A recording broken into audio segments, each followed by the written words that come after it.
In today's video, I'm going to teach you how to sign in to GoToMeeting.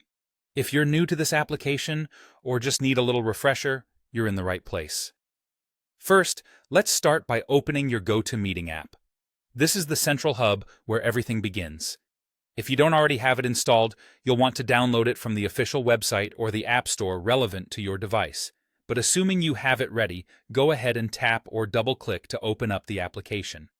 Once you've opened the GoToMeeting app, you should see a straightforward interface. Look for a button or a link that says Sign in to GoTo.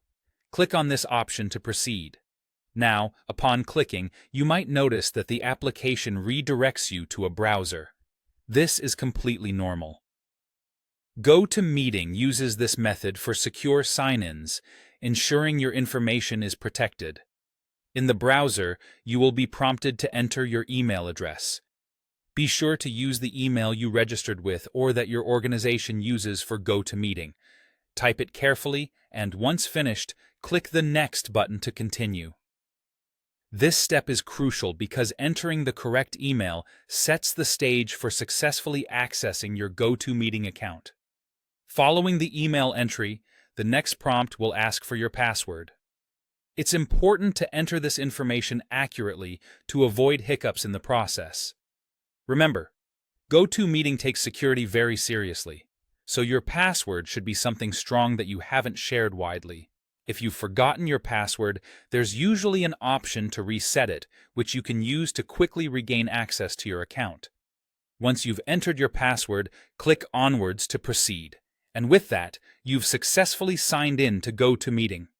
From here, you're ready to schedule meetings, join ongoing ones, or manage your events as needed. It's a seamless process designed to get you connected quickly and efficiently. If you run into any issues during these steps, consider checking your internet connection as it could interfere with the process. Also, ensure that your browser is updated to its latest version, as outdated software can sometimes lead to compatibility issues. That's all there is to it. Signing in to GoToMeeting should now be a breeze. Enjoy the convenience and robust features that make online meetings easy and effective. Thank you for watching, and I hope this guide helped shed some light on how to access GoToMeeting with ease. If you found this video useful, don't forget to like, subscribe, and share it with others who may need a hand. See you in the next video.